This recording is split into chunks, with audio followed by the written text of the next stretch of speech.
Ngayon, talakayin natin ito. Ano ba pinagmamalaki ng China sa atin? Bakit interesado sila dito? Yan ang gusto kong talakayin. Saan ba nagmula ang pag-angat ng ekonomiya ng China? Paano ito naging superpower? Sino ang tumulong? Sa anong paraan? Yan mga katanungan. Kasi nung inuulit ko ito kasi noong 1975, sa isang forum sa United Nations, ay nagsalita ito si Deng Xiaoping at kanyang pinahayag na balang araw magiging superpower din ang China gaya ng US, Russia, at magiging marahas ito. Bakit marahas? Yan ang isang katanungan din dyan Paano ang aangat ang ekonomiya ng China sa pamumuno ni Mao Zedong kung ito isang closed door policy? Ang closed door policy kasi, ang kahulugan nun ay hindi sila nakikipagkalakalan sa labas ng bansa nila. Basta sila na lang doon. Parang paranitibo na lang na nagtatago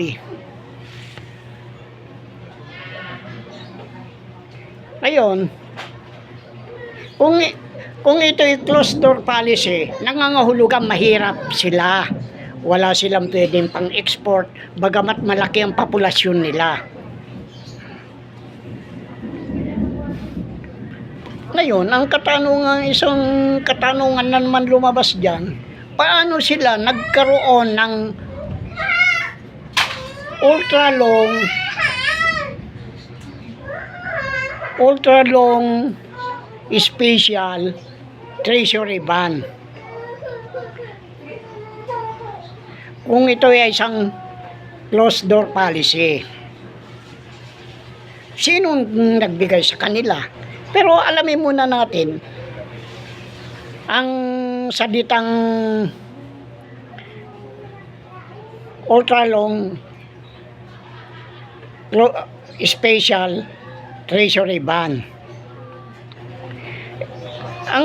Ito'y karaniwan tumutukoy sa treasury bond na interest lamang ang makukuha at may pinakamababang interest na 2.35% per annum ito. At kung lampas ng 10 taon, at ito kailangan lumampas na mahigit na 10 taon.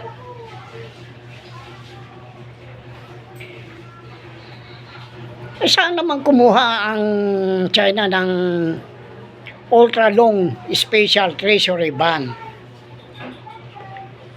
Kung maalala ninyo, yung sinabi ko noon na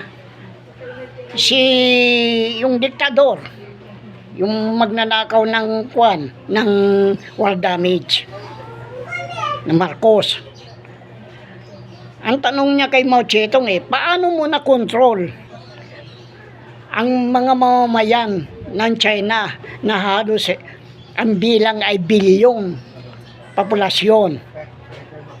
Ang tanging sinagot ni Mao Zedong sa kanya ay gutumin mo at gawin mo mangmang.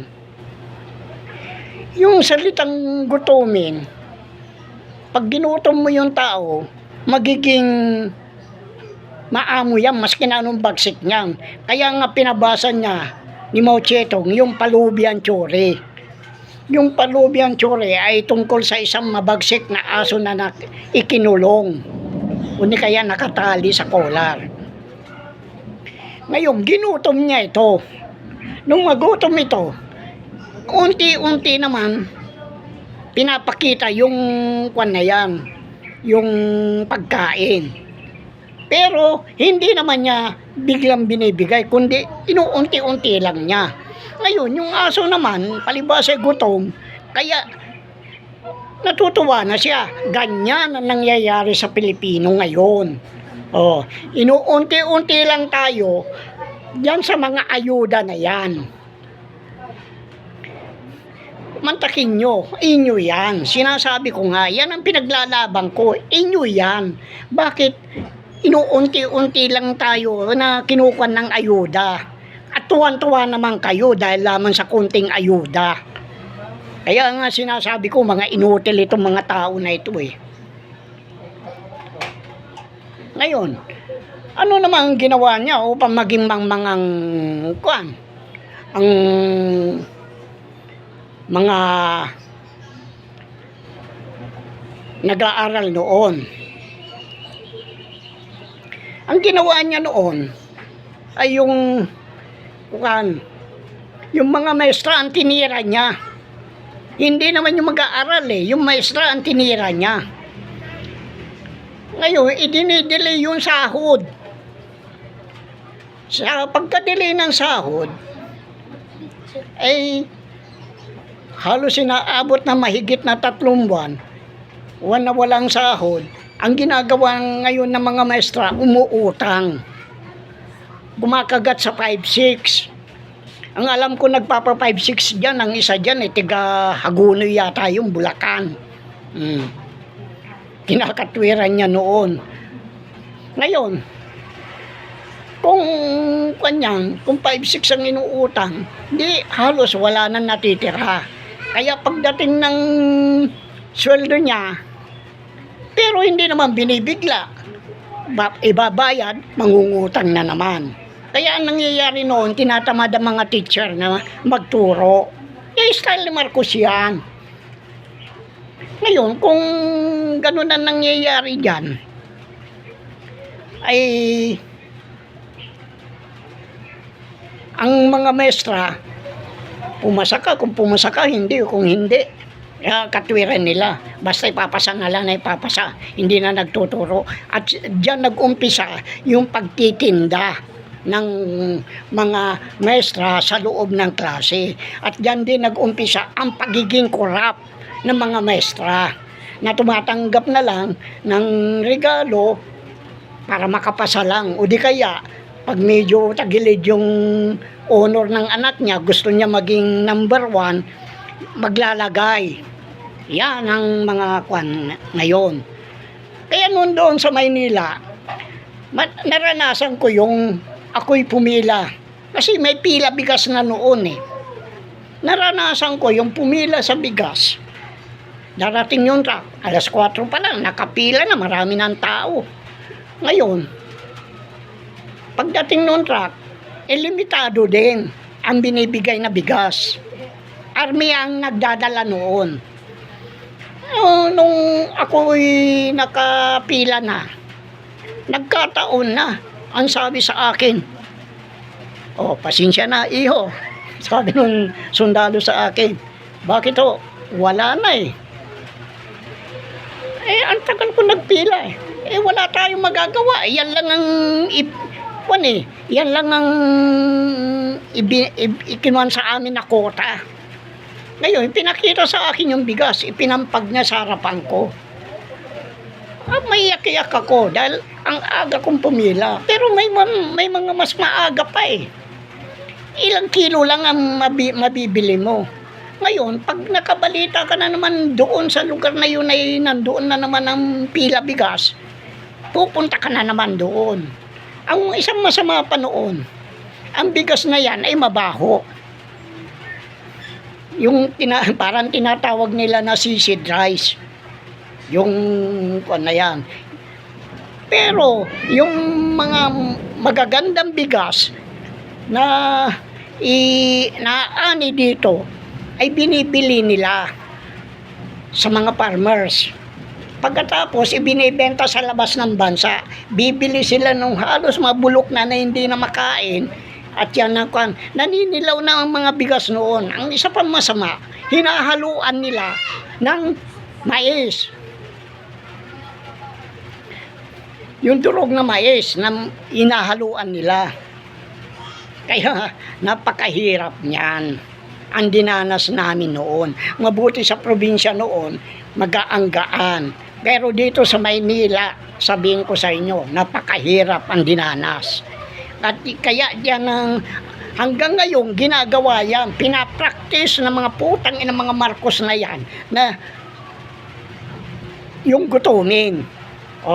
Kaya nagmamahal ang mga bilihin para maging sunod-sunuran kayo kay Marcos. Kailanman, putang ina niyan. Sinasabi ko nga, magpang-abot lang kami. Tignan ko lang ang galing niya.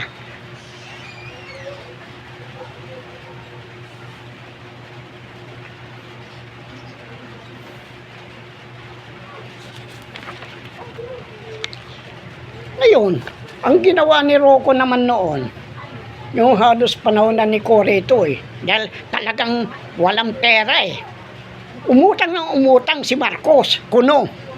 Pero walang utang. Yan ang sinasabi ko. Ang ginawa nung umupo siya, naging 4 pesos $1. Samantala noong kay Macapagal, 2 piso. Kada dollar. Ngayon, nung umupo na siya, halos naging 6 na piso kada dollar. At nung umalis siya, 26 na. Nung mapatalsik siya. Kaya, ang nangyari, dahil sa pagbibigay ng pabor niya kay Mao Zedong at saka dahil yung putang inang Marcos na yan na yung diktador ay lahing inchik. Yung sinasabi ko, inuulit-ulit ko para malaman nyo na yan, ang nanay niya ay nagputa.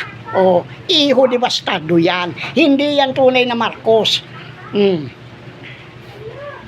Kaya, bakit hindi ako reklamo ng mga Marcos? Kaya, lumabas yung Chua Tylee. Pagkatapos sinasabi niya, yun ang si TBM. Pero yan si TBM, yan ay si General Eugenio Ocampo yan. Siya ang lihim na pinagkatiwalaan ni Marcos. Ngayon, kung kukwentahin mo, kasi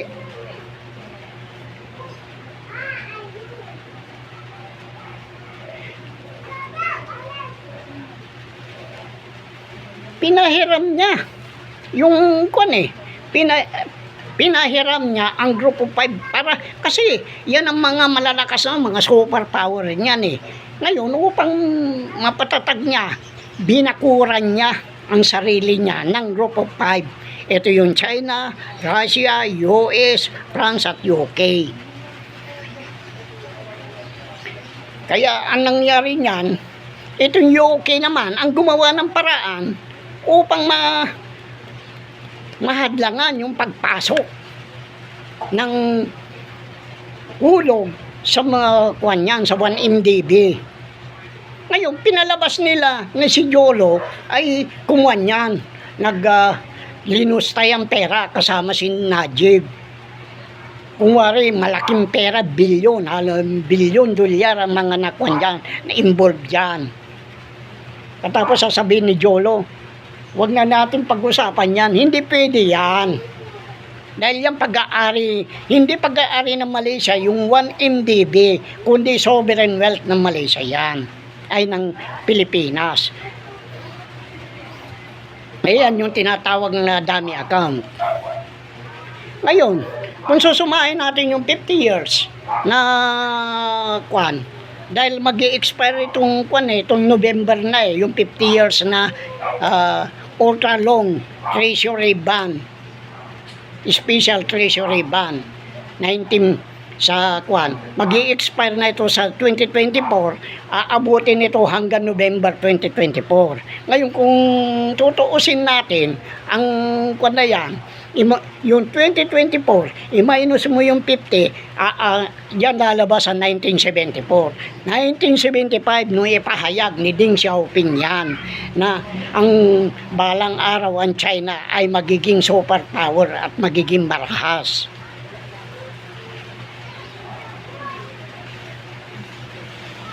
Bukod doon sa ultra-long special treasury bond, ay pinagkalooban naman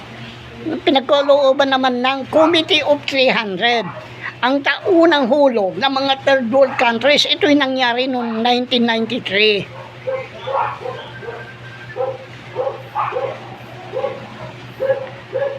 At ang namamahala, ang nasa itaas ng Committee of 300 ay itong Alpha Omega World Martial Program.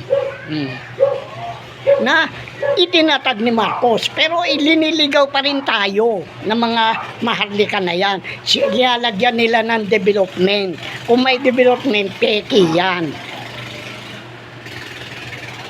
Ang huli naman ay yung mga dummy account na pinamunuan ng Mother Gold Volume Certificate.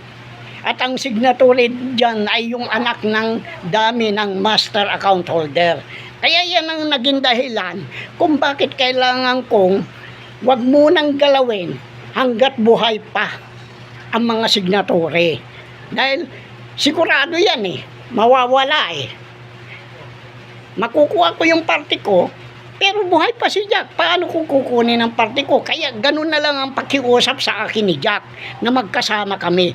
Si Jack ay yan si General Eugenio Ocampo, yung general na pinagkatiwalaan, na siya naman ang tinatawag ninyong TBM.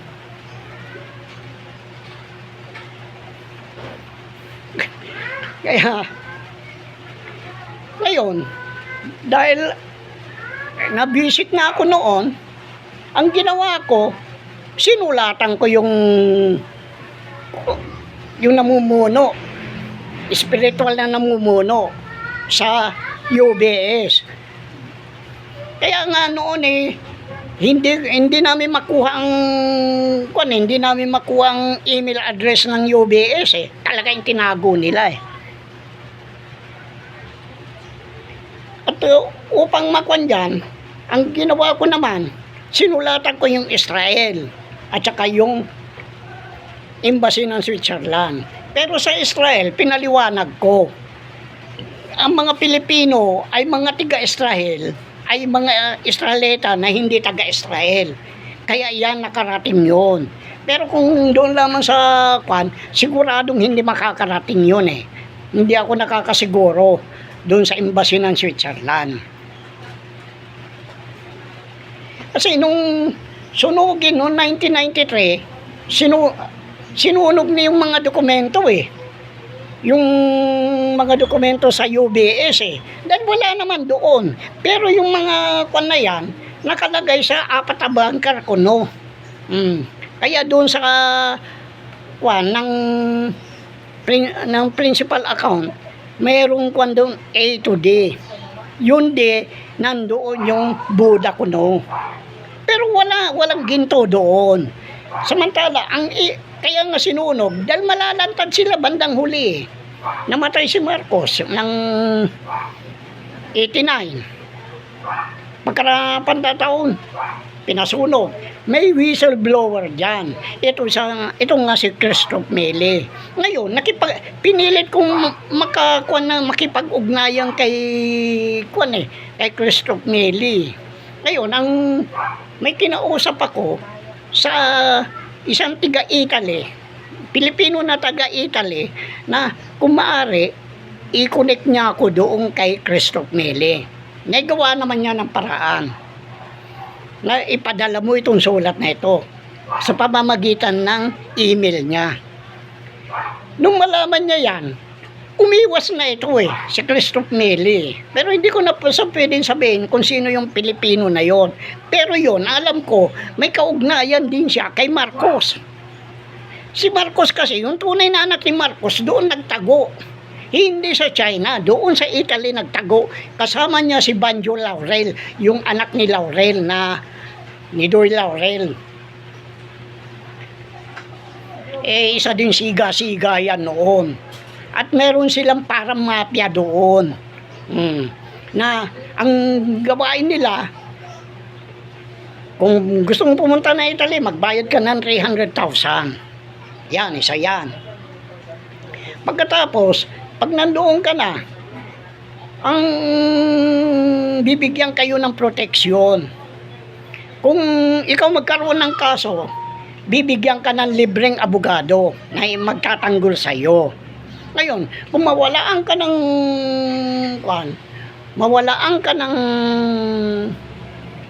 trabaho, susuplayan ka muna ng pangangailangan mo, pagkatapos ang kwan dyan, sila na maghahanap ng employer mo. Ayan. Maganda yung kwan. Kasi kilala ko yung personal bodyguard ni kwan ni Banjo Laurel eh. Tiga kwan yan. Tiga dito sa Camarines Sur eh. Yung lugar ni Nura Honor noon na bayan, banda roon ng Baaw, Isarog. Kaya nalaman ko yan. Ganyan ang trabaho nila. Maganda yung kwan nila. Kasi wala kang problema. Basta ang ibibigay mo, kada sahod mo, $5. Italian, $5. Yung lira. Kaya yan ang kwan nila, sindikato nila noon.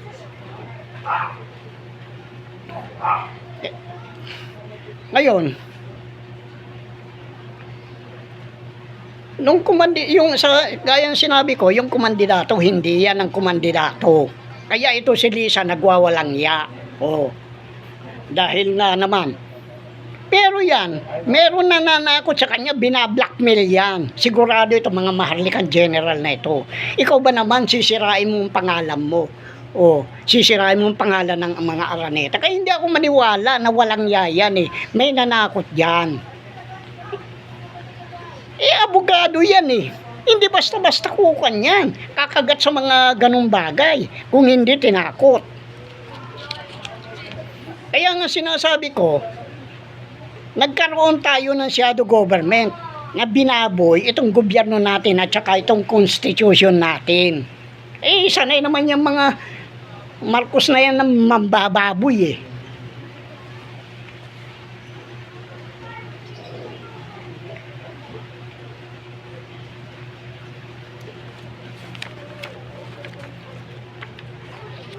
Nung panahon ni Erap, nalantad ito.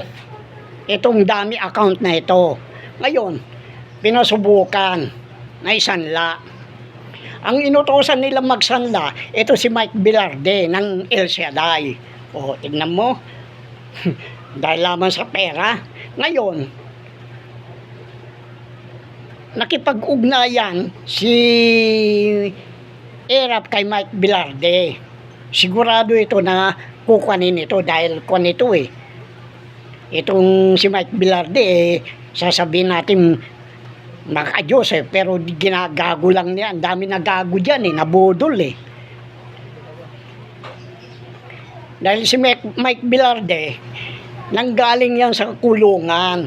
Paglabas niya, kinausap niya yung mga kasamahan niya. Nagkataong kilala ko naman. Ito si na Jack. Kilala ko talaga yan si Jack. Ngayon, nung kanyan, naisanla nila. At ang tumanggap ng kwan ay tinago. Ito naman si Gatchalian, yung Plastic King, ama ni Senador Gatchalian. Kaya nga nagkaroon ng kwan project sa Manila Bay.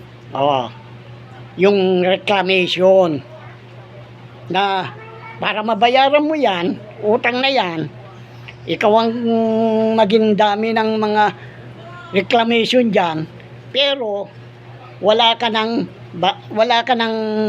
bahagi doon. Dahil nakinabang ka rin eh. Kaya nga naging Plastic King yan eh. Dahil ang negosyo ng byproduct yan ng langis. At yung mga Marcos din ang naging kwan yan. Pero ang kumuan dyan, ang alam kong naging kwan dyan, ito si Gloria eh. Kaya si Gloria hindi kumandidato dahil alam ni Macapagal eh, yung Diosdado Macapagal. Yung ama niya, nagkaroon din ng kaso. Ito yung sa Stonehill case. Yung paggawaan ng sigarilyo, yung Stonehill.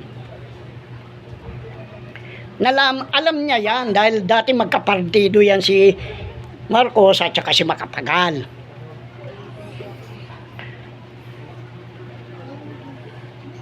Ngayon, dahil sa dahil sa nalantad yan, hindi pwedeng ang sinasabi niyang pagpapatalsik kay Erap ay yung weteng. Hindi totoo yan. Ito ang dami account. Itinago nila ito. Itinago ng mga media ito. Wala pa noong mga vlogger eh. Wala pang troll noon. Itinago ng media yan. Yang kwan na yan. Kaya, noong kwan, kung magsasanla sila, mabubuking sila. Kaya nag-isip sila ng paraan. At ito yung ginawa, hinakkuno yung kwan ng kwan. Pero hindi sa Central Bank ng Bangladesh ang hinak, kundi mismo doon na papunta sa Lux Trust. Upang maitago ito, hindi na pwede sa casino. Kaya ang ginawa nila, nagtayo ng pogo. At dito na pinararaan. Bago pumasok sa Lux, pero ito alam lahat nila ito eh. Bago pumasok sa Lux Trust at para pumunta doon sa 1MDB ay hinaharang na nila. Kaya may isang kakilala ko nagtrabaho diyan sa nung una-una yung pugo na yan eh. Ang pinagtataka niya, ito yun sa umping doon eh. Ang daming pagkain doon, ang daming kwan. Ayun, pag yung kwan doon, kakain sila, may bag sila. Ito yung isang pinagtataka eh. Ngayon, nung pag iniwan yung bag na yun, ay yung puno ng pera yun eh. Ngayon, hindi naman binabalikan eh. Yun ang sabi eh. Hindi daw nila binabalikan yung bag eh, na puno ng pera eh. Kaya yan, sila nag-i-scam yan. Kung wari lang yung scam na yan. Kung wari lang yung mga money laundering, kung wari lang yung mga kwan na yan, yung online gambling, yung pagkukuha ng pagtutorture nila, yung mga kwan. Kasi, kaya kinulong nila yung mga tao, baka may kumanta. Kaya pag umaangal yung tao, ikinukulong nila. Kasi, marami na namatay dyan sa pogo-pogo na yan. Kaya yan, ang sabi ko nga kay Remulla, yung Remulla na nagsalita na magbibigay siya ng 10 milyon. Basta mapatunayan, kaya kong patunayan yan. Kaya sinasabi ko nga sa nagsalita na yun, ihanda mo na ang 10 milyon mo. Pero hindi ko aangkinin yan. Yan ay kukuan yan. Ibibigay ko. Itutulong ko sa mga mahirap yan. Kaya yan ang isa pang naging problema nila ngayon. Ngayon, si Gloria nakaalam ng dami account na yan. Hindi, ekonomista yan eh. Pinag-aralan nila lahat yan eh. At siya din siguro may utak niyan, yung pagkuha ng Bangladesh. Pagkatapos wala na naman si Kwang. O tignan mo, mga politiko mga nandyan. Kasi kaya ayaw nilang umalis. Maski na alam mo magnanakaw, lumalabas pa rin dahil nga diyan sa mga kwan na yan. Diyan sa mga kwan na yan, mahalikan general na yan. Silang gumagawa ng paraan. Nung June 15, ito lamang, ay nag-issue ng panibagong batch ng ultra-long special treasury bond at napasa China. May kabuuang halaga ng 4.92 billion dolyar. Katumbas ng 35 billion yuan. Ang 50-year ultra special treasury bond magsisimula itong taon 2024. Yun na nga. Kaya 50 dahil kung 1974. Pero yung mga ibang mayroong 20, mayroong 30. na ultra long special treasury bond. Kaya nga special treasury bond dahil hindi nila pwedeng kunin yung principal. Ang kukunin nila yung tubo lamang. Ganyan ang nangyari dyan sa mga dami account na yan. Ang signatory, ang makukuha lang niya yung tubo. Pero yung principal, hindi nila makukuha. Pero pag namatay na yan, ang mga kwan na yan, lahat yan ay mapupunta sa master account holder na ang account niya ay 7257.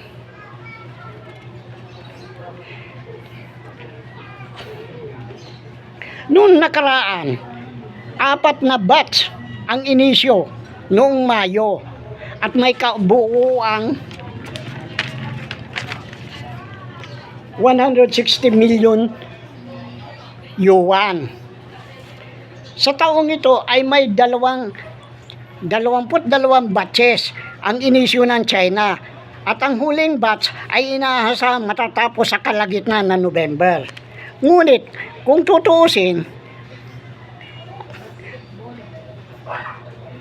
ang unang 3 pagpapalabas ng ultra long special treasury bond ay nangyari noon 1998, 2007 at saka 2020 na nagkakahalaga ng 1.12 trillion yuan o 157 billion dolyar. Dito nila kinuha yung puhunan nila sa BRI, Bridge Road Initiative sa Vanguard, bukod doon sa Kwan. Kaya itong kwan na ito, palalabasin na nila yung BRICS na ang gagamitin pera yung yuan.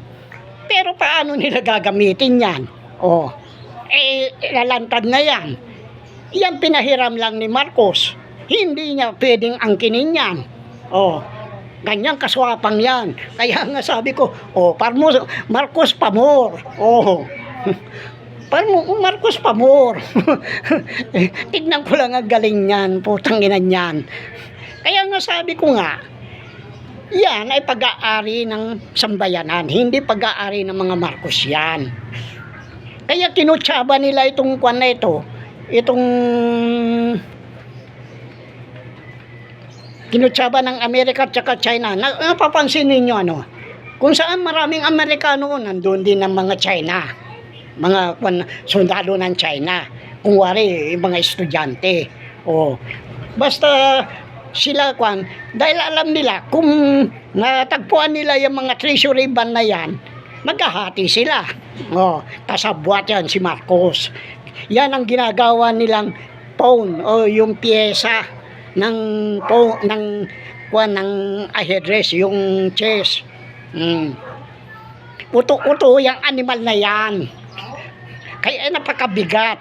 Kaya nga ngayon hindi naman nila alam kung nasaan yan.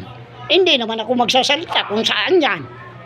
Kaya nga sabi ko, hindi nila pwedeng gamitin yan dahil hindi pag-aari ng kanyan. Hindi pag-aari. Yan mga ginto na yan ay kinumander ng Japan dito sa Pilipinas. Yung anong panahon ni kanyan. Panahon ni itong si Lorenzo Reyes, matagal na yan. Kaya nalaman ng Japan yan, ay ng Amerika yan. Kaya binili itong Pilipinas sa Spain. Ayan, maliwanag na. Pero ibabanggitin ko uli sa susunod, itong panirater, bakit ganun ang salita niya? Ang China kaibigan natin. Nakakabuti ba para sa kanila? Pero nakakasama sa sambayanan. Sigurado yan. Ipapaliwanag ko yan. Sige na.